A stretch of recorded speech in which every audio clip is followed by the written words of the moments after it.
Hi, everyone. I am going to do something a little bit different here. So, based on this channel, if your search led you here, you probably don't understand the title of my channel. And that's okay. My channel exists because I am actively exposing a scammer who has exploited animals, neglected animals, and really hurt some people and ran some scams. And my channel exists to expose her so that she cannot do the things that she does anymore. And so there's a backstory to that title. So if you see that title and you're going, how does that work with this? Just don't worry about it. And don't worry about the other videos that people who are watching them understand.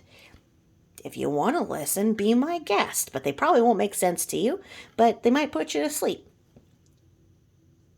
And now, switching back to my regulars, I'm doing something a little bit different, and I think that you might like it. And if you don't, that's cool. Just scroll on by and go with the videos that you usually see. And seek to listen to. So anyway, what I'm doing here is I'm going to do a 5-part series on Brian Laundrie and the autopsy, medical examiner's report, toxicology, and the joke that is, etc. And the reason why I want to do this is because I know that a lot of you are like-minded. I know that a lot of you are in the same true crime genre, and a lot of us are just not really sure of what to believe anymore. And there's a few other stories that I'd like to cover to bring some awareness to as well. I appreciate the likes and I appreciate the feedback. Any way you look at it, and I will try to scroll along. I give you something to look for. This will be used to cleanse my home and everything after I'm done with this 5-part series, White Sage, because if Brian Laundrie has crossed over, I don't want his creepy ass coming and bothering me. So anyway, I'm not going to give you my opinion. Like I say, it's not fully formed yet. I know that I felt strongly that he was still alive for a long time. And then looking at all of this, I just had to stop and say, you know what? I don't know what to think. And so in that way, I'm going to read all of this, and then hopefully we can all kind of have a discussion based on the facts that are here. The only thing I'm going to say is that either the media greatly dropped the ball in this case, whereas they led us to believe that basically there was a tooth and a piece of a bone, and the family friend was a dentist and identified it, and there was basically nothing else.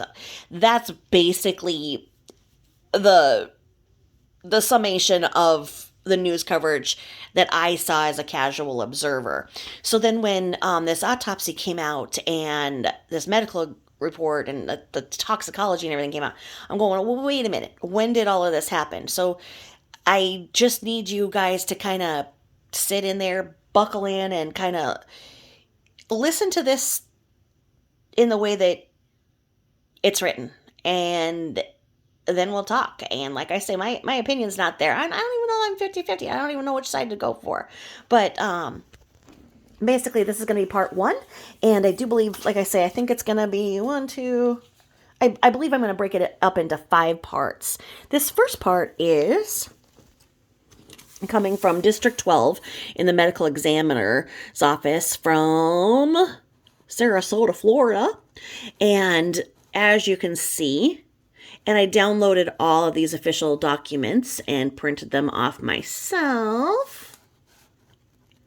And so the way that this reads is that the medical examiner reports in this packet are the following: medical examiner reports and related documents. So actually, maybe I'll end up doing this in 6 parts, the way that this is coming. The 1 is the investigator case summary. The 2nd is the medical examiner report of the scene investigation. Then there's the medical examiner report of autopsy, the consultation report of osteological examination, the laboratory report and the DNA analysis, and the consultation with an odontologic forensic identification report. Now, as we can see here where this is noted, that in Florida Statute 406.135, it explicitly prohibits the release of autopsy photos by the medical examiner as part of a routine public records request. Accordingly, the photographs that were part of the original report of the osteological examination, pages 6 through 11, have been redacted. Now, in that, it means that there was just a whole lot of black ink that was used. I sent these off and had somebody with a laser printer print these, so it didn't use all of the ink that I had. And so the pictures that are there are not there. One of the things that we have, basically when cases come out of Florida, they are highly publicized because our news media can get everything. Florida has basically what is called the Sunshine Law, where it is that what is left out should be exposed to the sun. So essentially, as you're hanging up your laundry where the sun can dry it and everybody can see your dirty laundry, it's out there. So they had this thinking a while back that whatever is going on in the court should be exposed to everybody so they know what's going on behind the scenes. And that's where we found out so much about the Casey Anthony report and the story, and a couple of other really tragic child abduction, child murder stories that came out of Florida. That's why, because of the Sunshine Law. And you can see that there are provisions to it. It's not that everything can be put out, and that's why. So I don't have those pictures, and there are a lot of conspiracy theorists that point on that these are redacted because they don't exist. Well, we're doing the best with what we can, and this is what I have.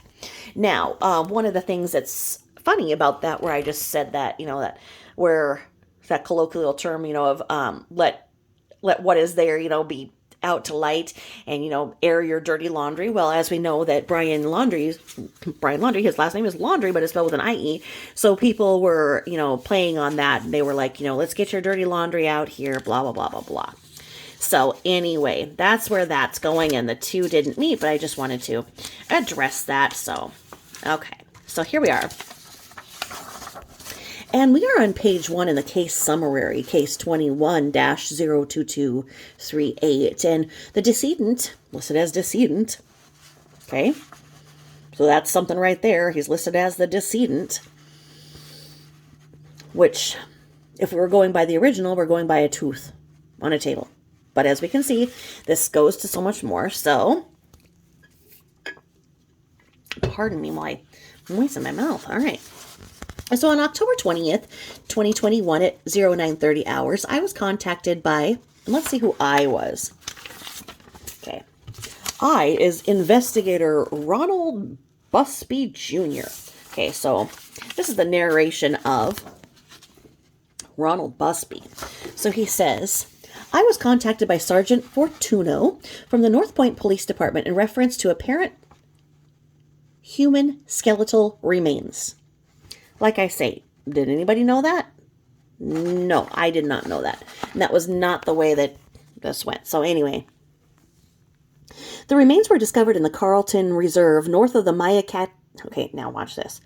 Myakatchee. Myakatchee Creek Environmental Park, located at 6968 Reisterstown Road in Northport. Sergeant Fortuno advised that a massive search had been ongoing in the Carlton Reserve for several weeks by multiple agencies for 23-year-old white male Brian Christopher Laundrie, date of birth November 8th, 1997.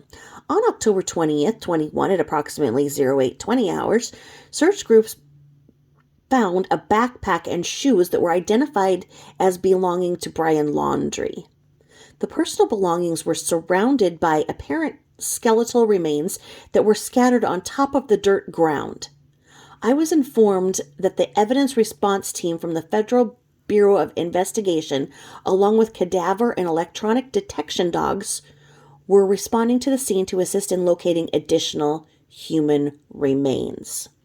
Okay? Now, that paragraph right there is loaded. Okay? As I said, I'm kind of not giving you my opinion, but I also kind of want to make sure everybody's on the same page as me in that this was not what we were told.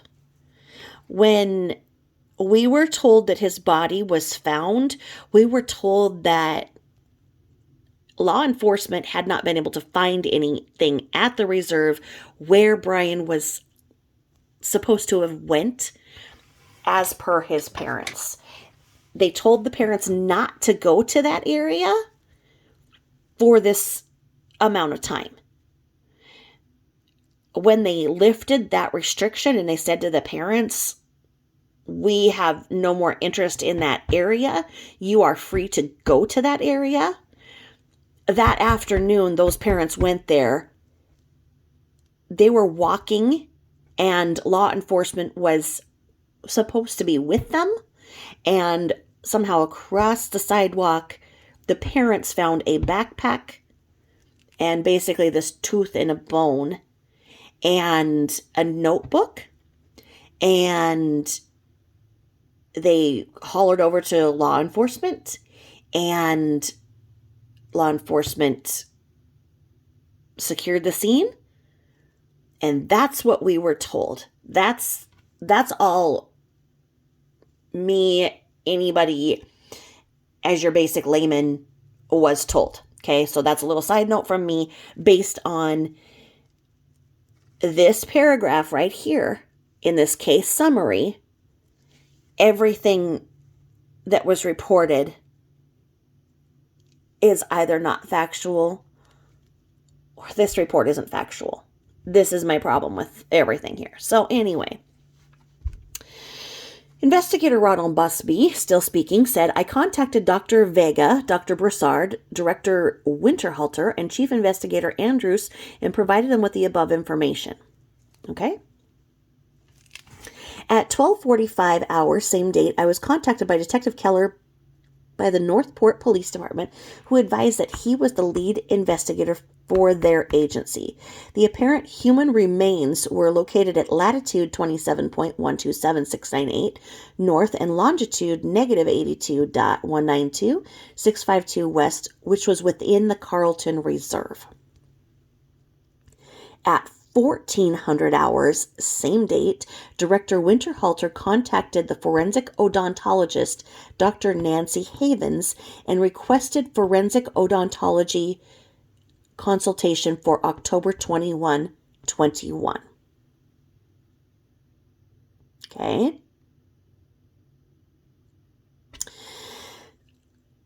Why is this date different? Well, let's look. We're saying that they found him on October 20th.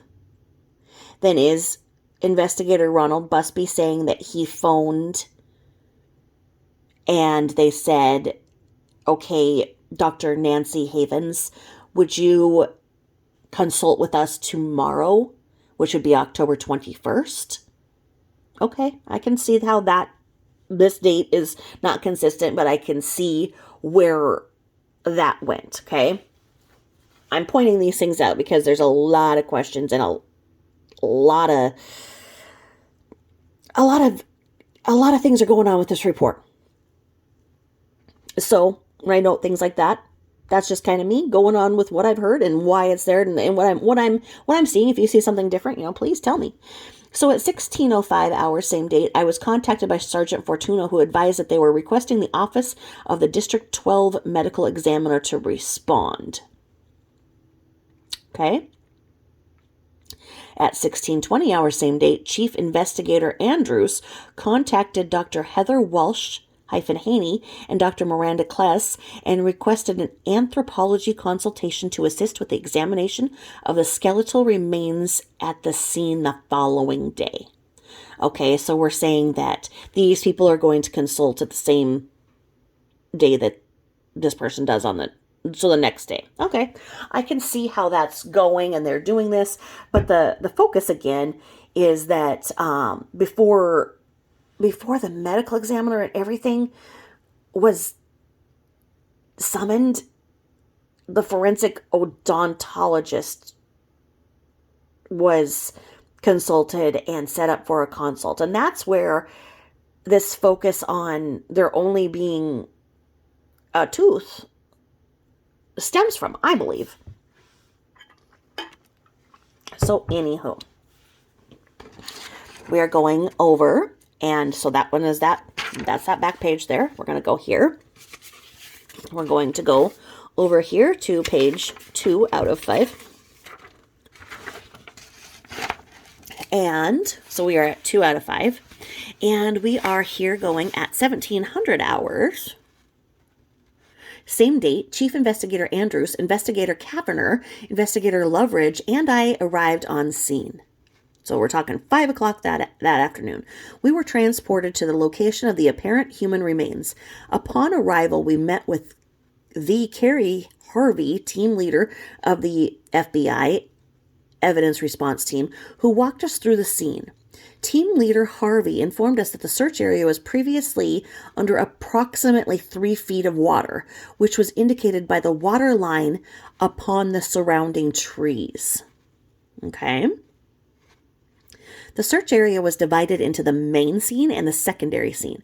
Both scenes were marked with orange flags that indicated apparent human and or animal remains, and the red flags that indicated personal effects. I photographed the scene as I observed with a Nikon digital camera.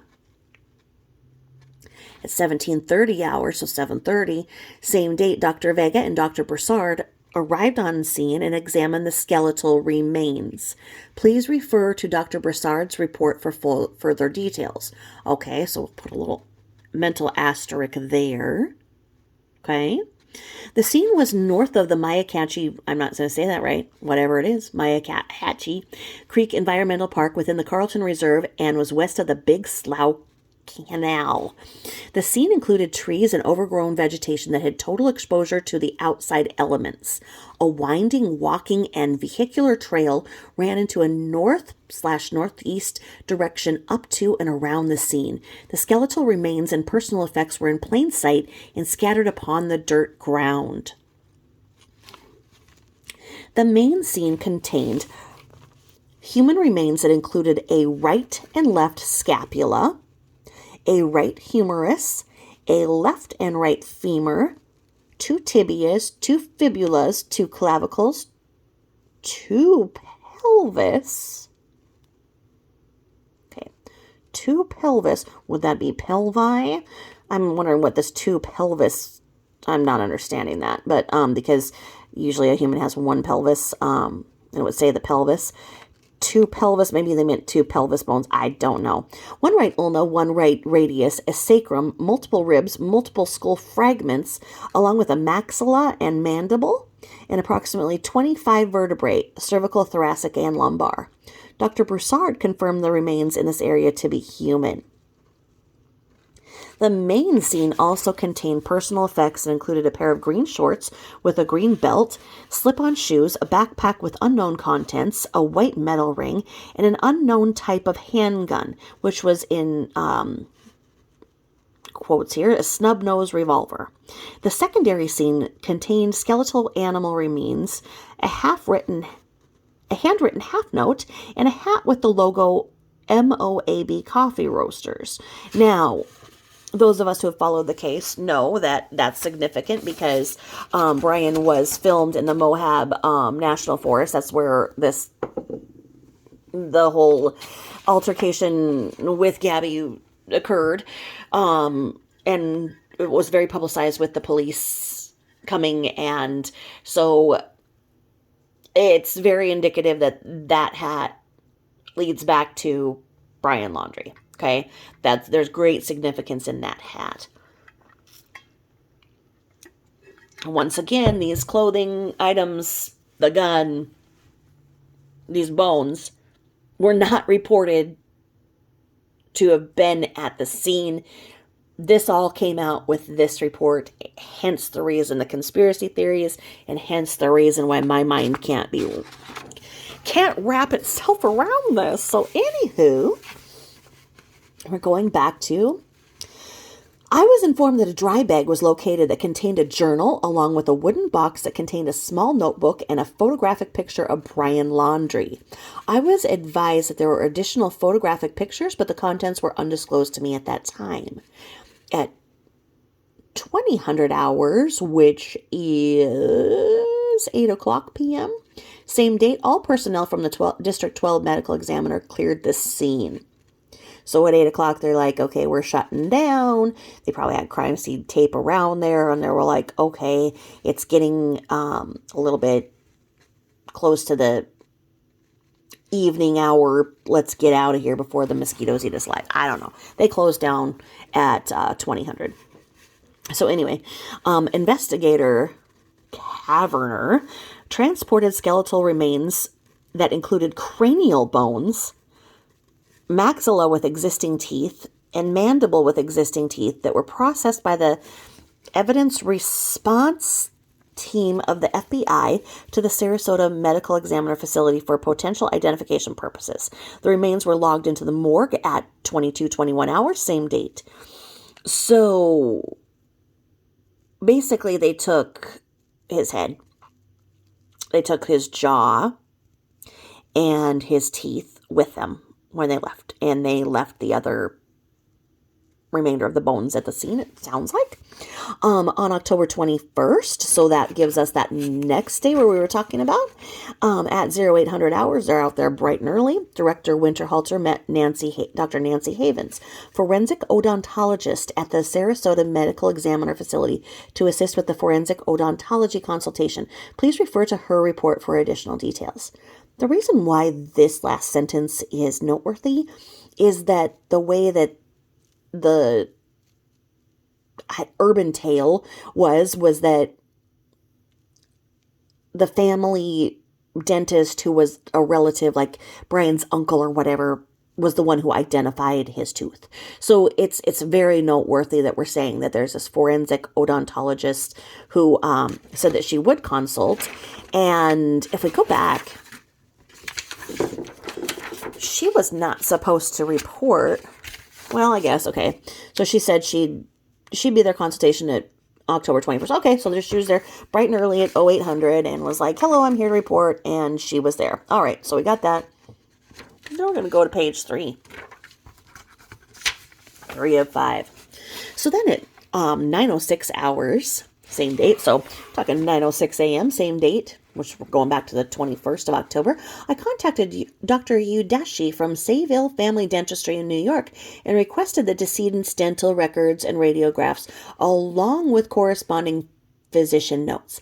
I learned that agents with the FBI were able to obtain the dental records and radiographs on behalf of the District 12 medical examiner. Upon receiving the records and radiographs, they were provided to Dr. Havens. This is where, is this Dr. Udeshi?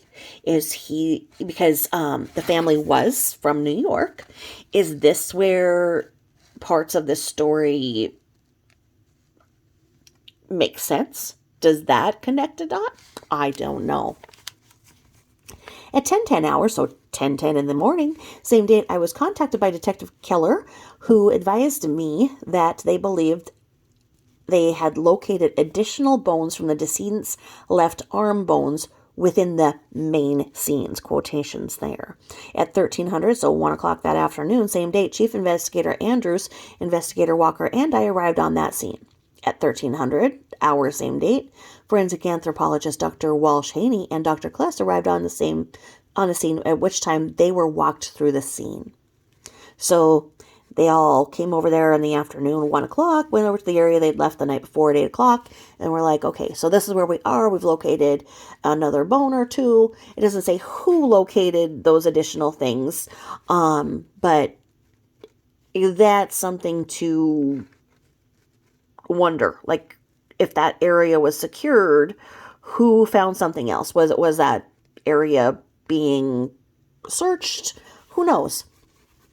And at 13:15 hours, same date, Dr. Broussard arrived on the scene. So he's running 15 minutes late. He got caught in traffic, but he's like, okay, I'm 15 minutes late. I'm here now. Okay, so we made contact with Carrie Harvey, team leader of the FBI evidence response team, who advised that the main scene was divided into 3 zones, which are designated for sifting purposes and for additional human remains. Zone 1 contained remains of the upper torso, upper extremities, and head. Oh, hold on, because a medical examiner took the head. I don't know. Maybe they brought it back. Zone 2 contained remains of the lower vertebrae and sacrum, and Zone 3 contained remains of the left arm bones. Okay. Hold on. We're going to pause for a minute. We're going to do this out. 1. We're going to go Zone 2. Zone 3.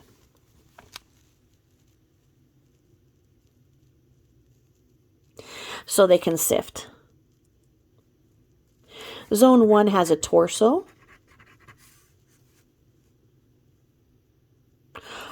upper extremities,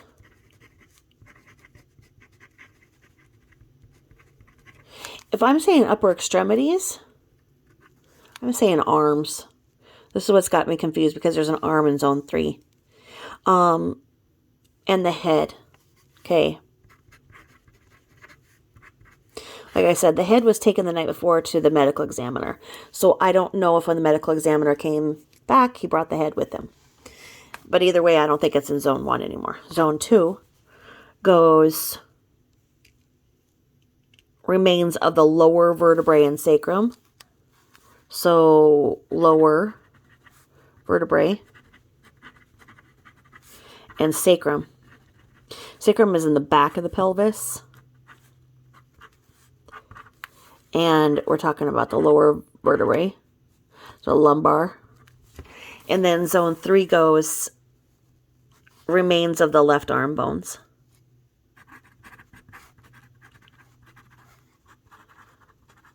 Okay. So we've got 3 areas where we've got bones. And you're a person, and here's your head. And here's your lower back. Why is your arm down here?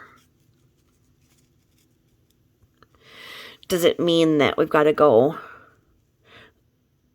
in 1, 2, 3 to go head, sacrum,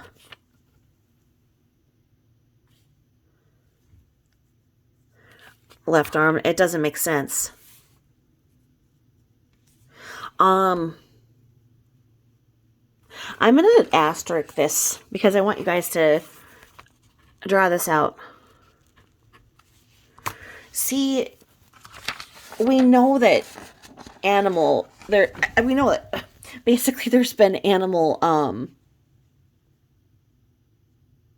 scatterings, if you will.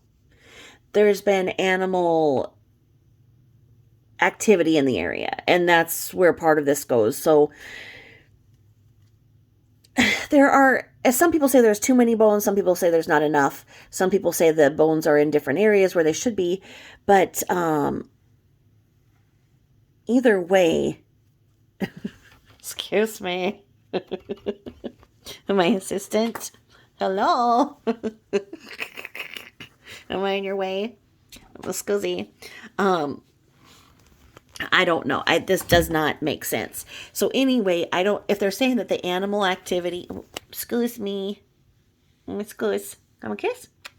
I'm busy right now. Do you mind? Thank you. Pardon me, I had a guest star there. Anywho,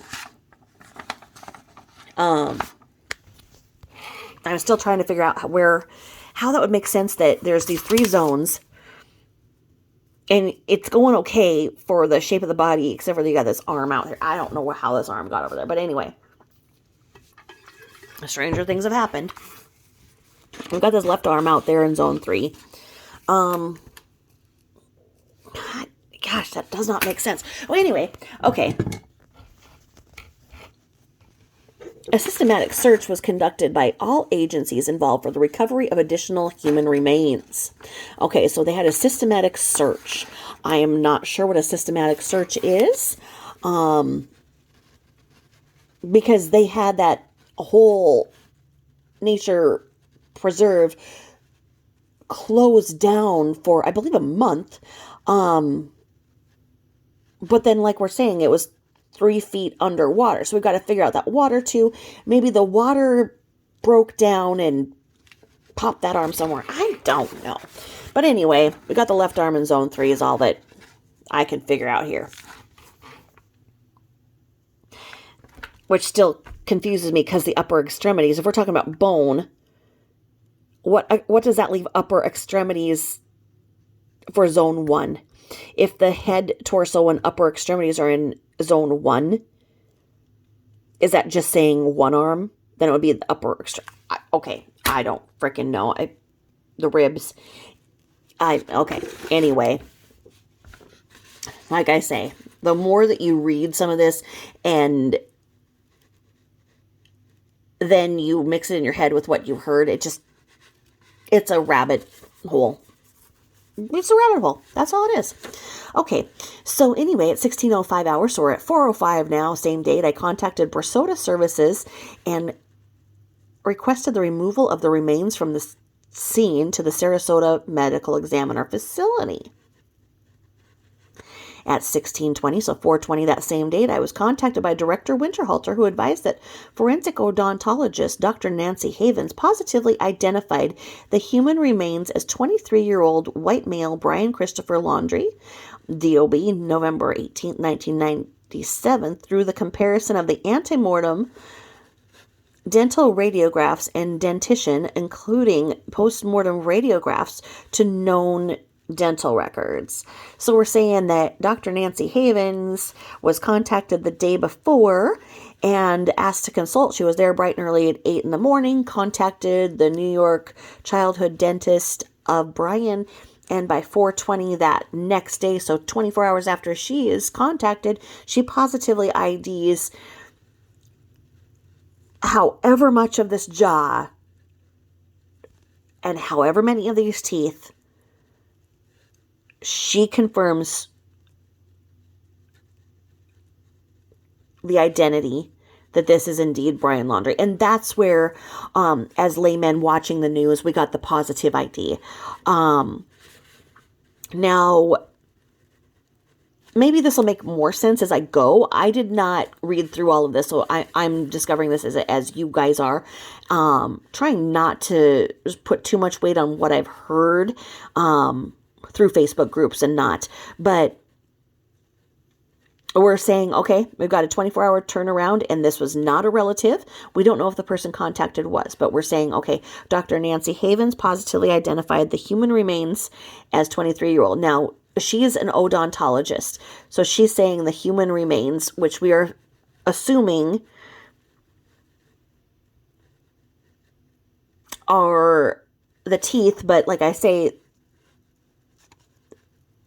the head is supposed to be back in zone 1. So maybe they were saying the head was in zone 1. They let whatever part of Brian's at the medical examiner's, part of him isn't at that point, if she was able to identify the teeth to there. So I don't know. I see why people think what they do. I really do. Anyway, at 16:25 hours, same date, a projectile was located near Zone 2 of the main scene by the evidence recovery team of the FBI investigation by utilizing a metal detector. Okay, so that's where you get in those one people who were in the electric, I don't know, the team, whatever, but that makes sense. So here we are. Let's go back to Zone 2, and they've got this metal detector. And they were like, beep, beep, beep. So here we are in zone 2, and we've got this metal detector. So in zone 2, the metal detector found a projectile. Doesn't say what projectile, but they found a projectile. All additional human and animal remains, along with personal effects. All additional human and animal remains. So, all additional human and animal remains. This is where it got weird because there was I guess a pile of bones, something was using it as its dump site for whatever it ate. So I don't know if they've got a skinwalker in that reserve or if it's maybe a point where it's a dam or something and all of the bones from whatever is eaten kind of well up there. I don't know. But I just don't think I've ever read that in a medical examiner. Not that I've read too many, but you just don't realize, you don't read all additional human and animal remains along with personal effects were collected and inventoried on site by the evidence response team of the FBI. All right. Please refer to the reports from the Northport Police Department reference case #21TAC 054011 and the FBI reference case #70A TAC DN TAC 3494764 for further details. The FBI case represented a crime on government reservation and crime of violence that involved the decedent. Okay, so here they are. They had to file a police report on him committing suicide on a government reservation as a crime of violence. So when and if they find him, if he actually is alive, he's going to get charged with this violent act on maybe or maybe not himself. So at 1700 hours, same date, so 5 o'clock, they're wrapping things up. Forensic anthropologist Dr. Walsh Haney and Dr. Kless cleared the scene. They're 5 o'clock next day, 24 hours, we've been on this. We are done. Done like dinner. And then,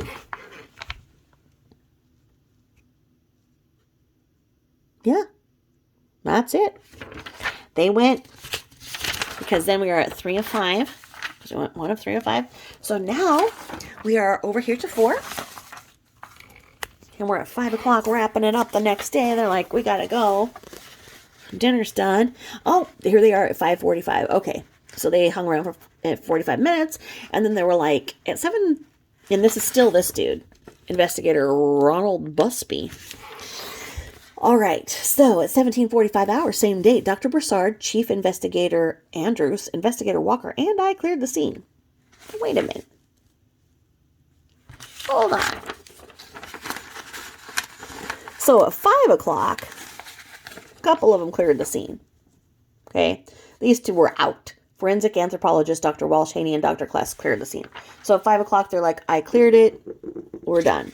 And then the rest of the team, or maybe so, I don't know, maybe in another 15 minutes, other people are going to close down. But anyway, so 45 minutes later, same date, those ones closed the scene, which means they were like, okay, we're done here with our work.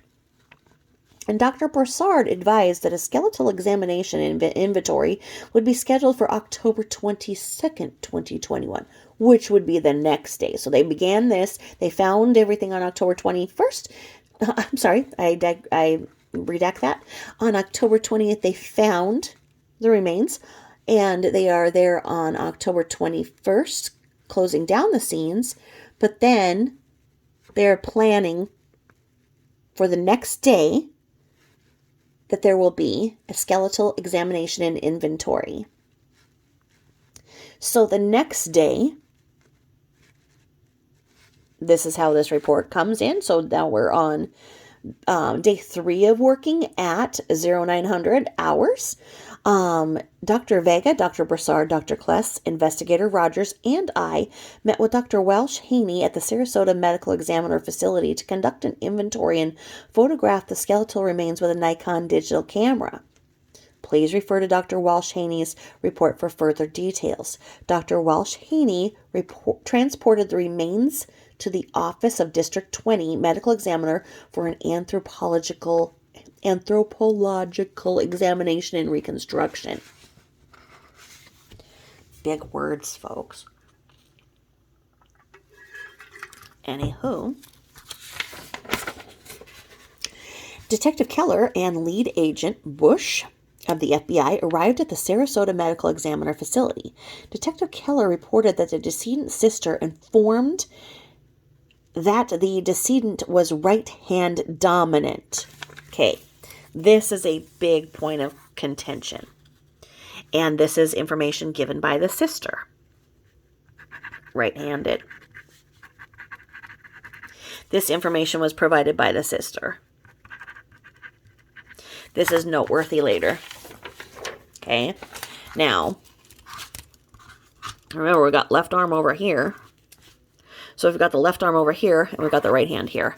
We're still going okay with our diagram because the left arm is in zone 3.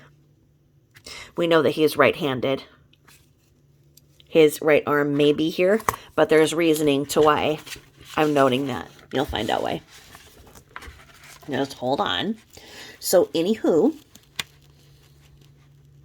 we talked to the sister. She said he's right-handed. Now, the sister reported that he was right-handed. Okay. Now, could the sister not know? If you are in a sibling unit where it's just you two kids, do you know what your sibling is? Because there's a lot of speculation on this right hand dominant point. Could she be wrong? I don't know. Maybe that would shed some light on things. I don't know. I'll tell you why at the conclusion of everything, or maybe sooner. Who knows with me. Detective Keller informed us that the decedent was last known alive on September 13th, 2021. Okay. I'm going to note that because there's... Okay, so she is saying, sister says that he was last known alive.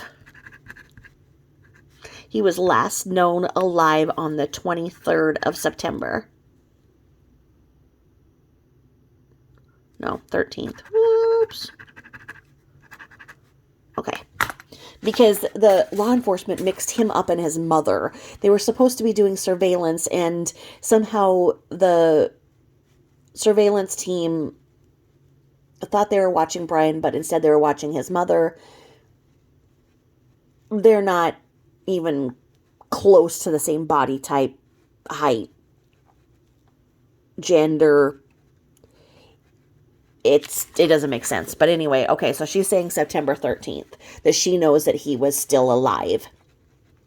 He left his residence to go hiking in the Carlton Reserve. Okay, so he left his parents' residence and said, hey, I'm going to go hiking in the Carlton Reserve. But the decedent did not return home. On September 14th, the decedent's vehicle was located in the parking lot of the Myakatchee Creek Environmental Park. On September 17th, 2021, the decedent was reported to the Northport Police Department as a missing person. During this time period, it rained for several days, which caused portions of the Carlton Reserve to be flooded. On October 7th, 2021, the flooding receded to the point where the Carlton Reserve was hikeable again. Okay, so this tells us that on September 14th,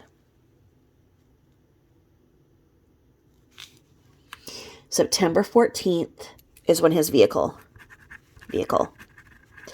I don't believe that is what the media led us to believe either. So the vehicle was found. And he was reported missing on the 17th. Missing person. Okay. So we've got this all going on in September, whereas here we are in October, a month later. Meanwhile, in Florida, we've got flooding going on. It's fall. It's flooding. It's receding. You've got all of those factors going on, which come together to make some sense of this, but you really have to look at the details and find out why. But I don't know.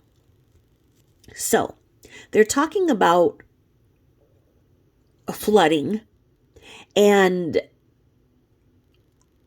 I don't know that is part of a medical examination report. It's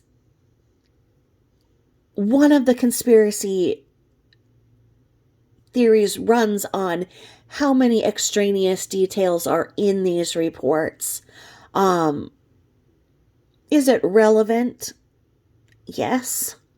Does it help to make a story come together? Yes. Is it factual?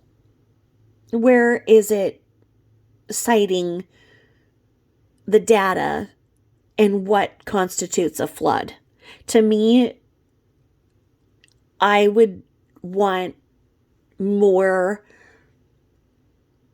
detailing and a specialist to comment on this than one investigator. If I was looking at this in the way that I am and others are, I question this information in the way that it's laid out. Anyway, on October 26th, 2021, so we're talking 6 days after he was found at 1200 hours, so we're talking noon, I contacted the decedent's parents, Christopher and Roberta Laundrie, and explained the District 12 medical examiner's involvement. Okay, he explained the medical examiner's involvement. Okay. I directed Mr. and Mrs. Laundrie to contact the Northport Police Department and the FBI for further information in regards to the autopsy results and additional investigative information. Mr. and Mrs. Laundrie informed me that their son was very healthy and had no known medical history. The decedent did not take any medications and had no known primary care physician. When I asked about the decedent's social history, Mr. and Mrs. Laundrie stated they did not want to provide that information.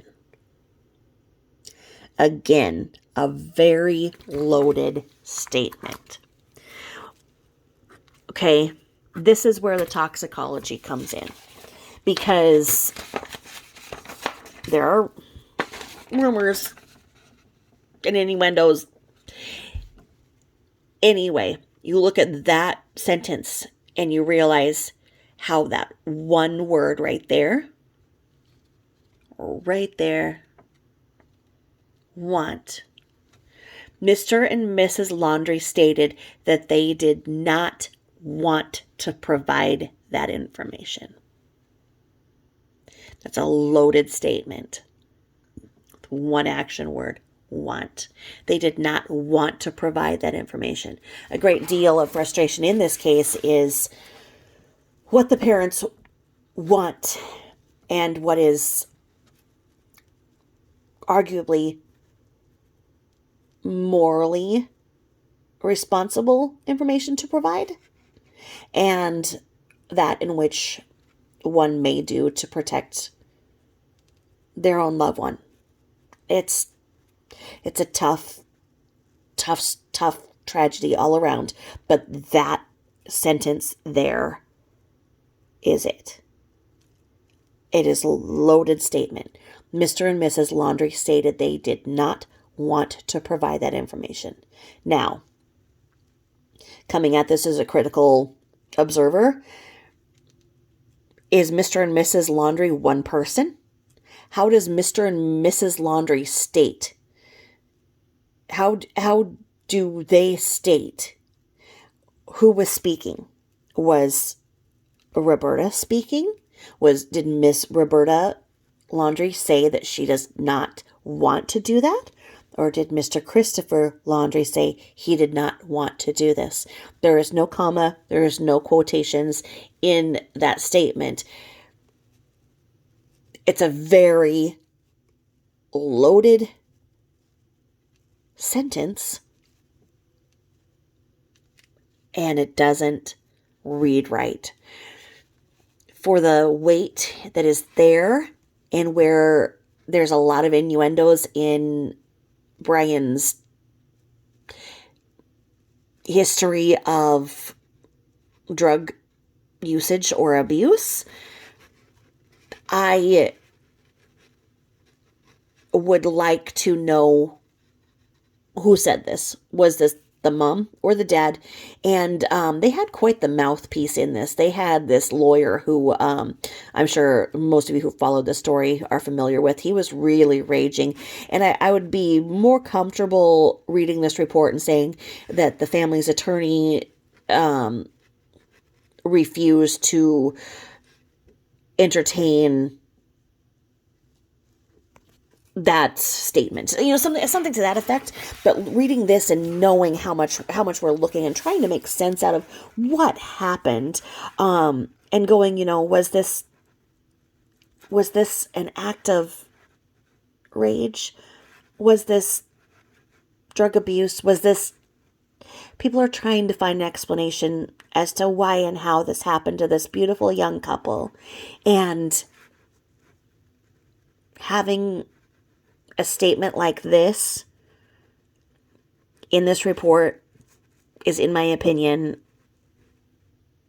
irresponsible and not accurate.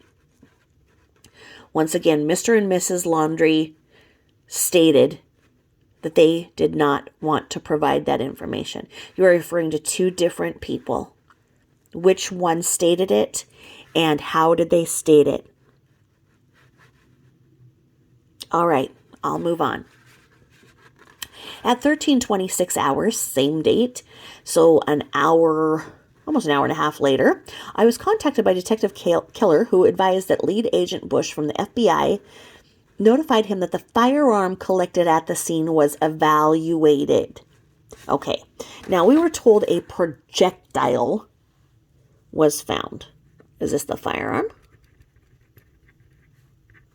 Are they listing that as a projectile? All right. There we are.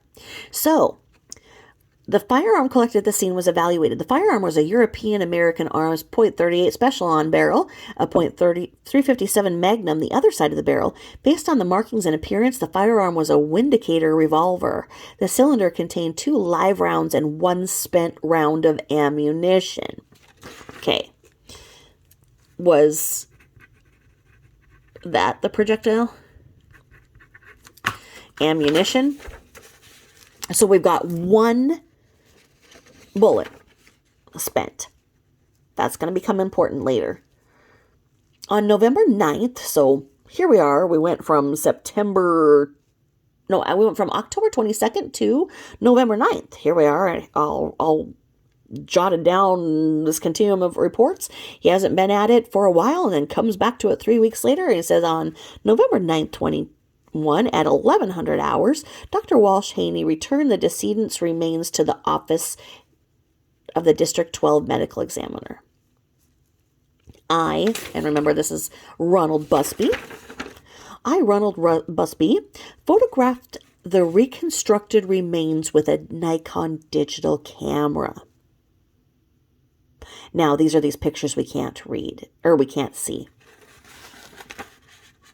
On November 11th, 2021 at 10:30, wait a minute. We're already at 11 o'clock. How did they go back to 10:30? So, I get it. I'm sorry. My mistake. 2 days later, November 11th, 2 days. Okay, I got it. At the request of the FBI personnel, 2 sections of the femur bone and a tooth, molar, were retained for DNA analysis. There were transported. So see, some of these errors are not me. There were transported to the Pinellas County Forensic Laboratory and delivered by myself at 10:55 hours, same date. Okay. If the forensic odontologist has already positively identified what would be under the scope of an forensic odontologist, why is the FBI requesting it?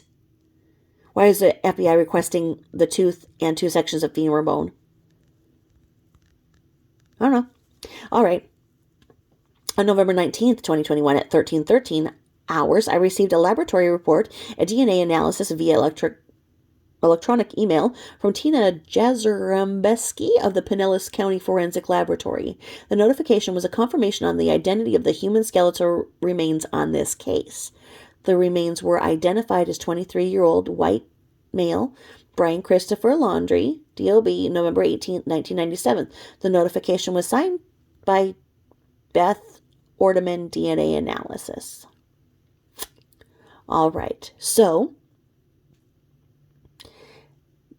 he had taken over a bone, which was the femur bone, which does not say if it was in zone 1, zone 2, or zone 3. He took the femur and the molar. Almost a month later, because remember, they found his remains on October 20th. So then on November 11th, they're like, hey, can you bring that stuff over? And then November 19th, so a week later,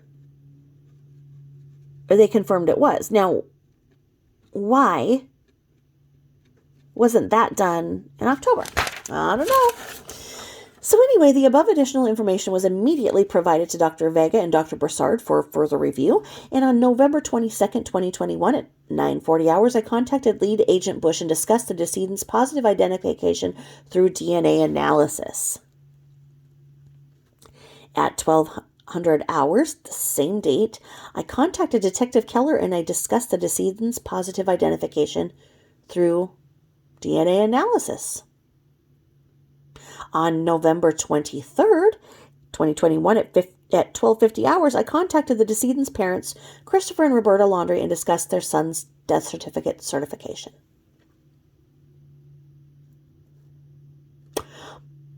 So they found out it was him. They positively identified him in this regard on November 19th. And they don't contact the parents for 4 days later?